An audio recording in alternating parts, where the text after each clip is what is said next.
Hello everyone and thanks for hanging out with me. Today I want to talk to you about the OBD Eleven II dongle. Will it be focused? There it is. I bought it. It was 60 euros from OBD 11. It's was it the company? I forgot. And I bought it because I bought a different OBD dongle and it didn't work with the Id.3, with the app that they have. It just didn't show the car and didn't show any information.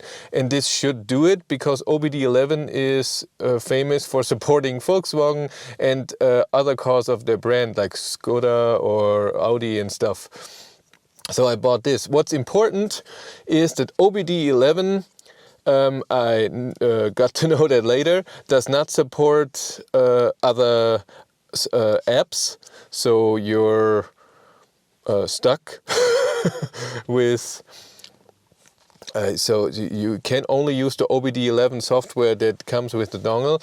Important is that it's not an app where you can see real-time data the whole time and put it in a nice way, like when you watch Björn Nieland in his Teslas. I scan my Tesla software, which is very nice. It doesn't do that. It really doesn't work that way. It's more of a diagnostic tool, and you can also edit stuff, but I will not edit anything because I have no idea what this thing all say, what I say in there. I don't want to break anything. I just hope it shows me a bit of data that I cannot see in the car.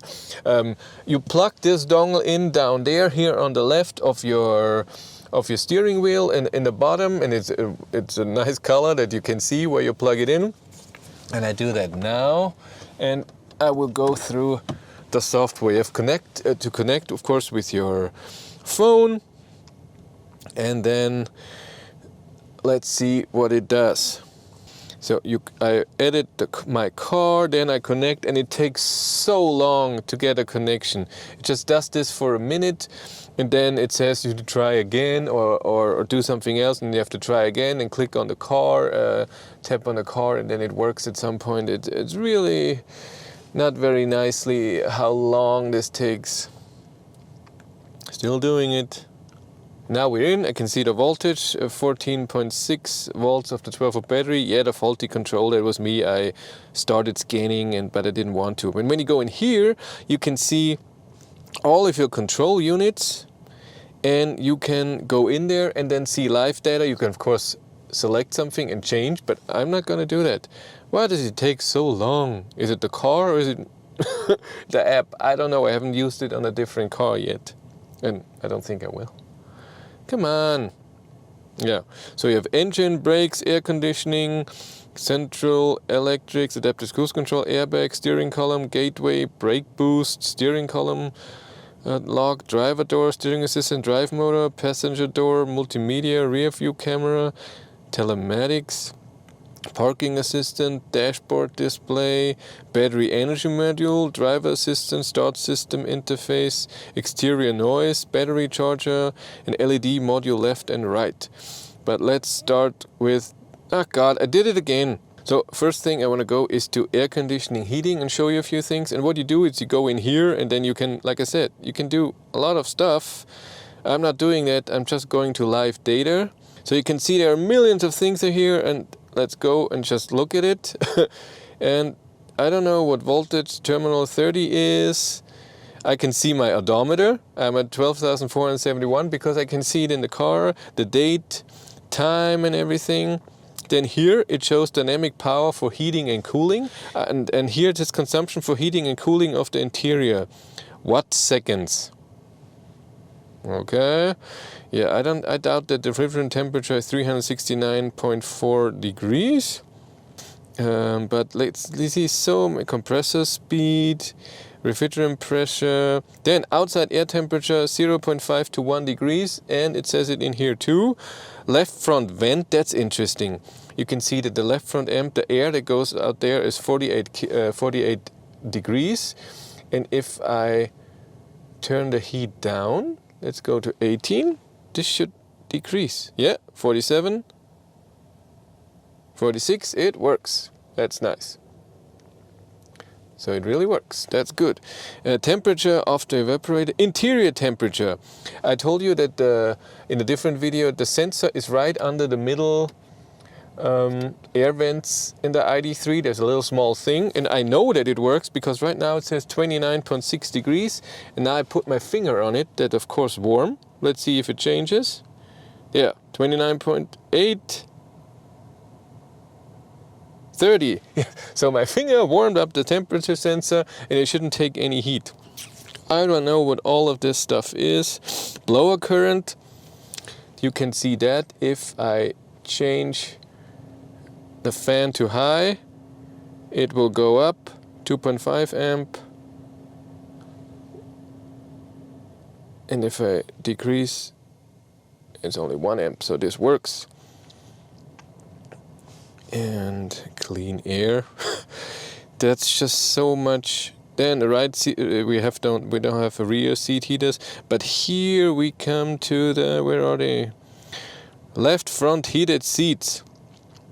It will show the setting and even the actual temperature temperature of the seat cushion, 28 degrees because I'm sitting here, and it goes up to 50, almost 60 degrees if you heat it. And the passenger seat is 20.6, even though there isn't anyone sitting. And then so much data that I have no idea what that is. Next thing, let's go to. And it forgets it. So when I go back in live data, I have to do the whole thing again. So this is why it's not a good app for having live data there all the time. But let's go to our battery energy module. Loading data, live data, select all. And we can see battery charge condition 62%. If I go in here, it says it here too. Still the same thing.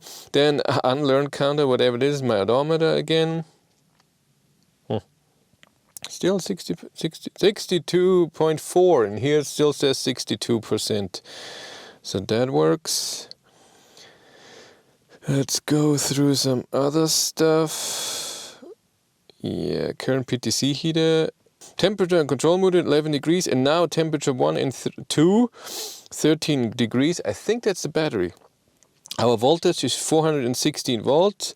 Then air temperature for the battery 12 to 11 degrees. I guess that's heating or cooling. The intake and the outflow, whatever.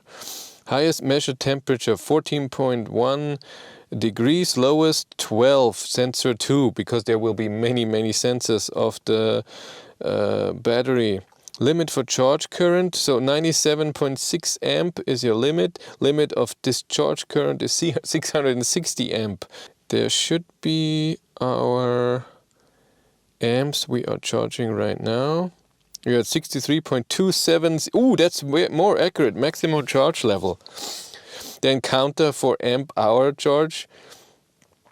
A counter for kilowatt hour charge. At 3,355 kilowatt hours I have charged the thing. And discharge 3,103. So we have a loss of 200 kilowatt hours. No, still 63. So I want to see when this changes. I have to come back later to that. Then we have the battery cell voltage. The voltage of the high voltage battery, of course, goes up with charging. Current hybrid battery.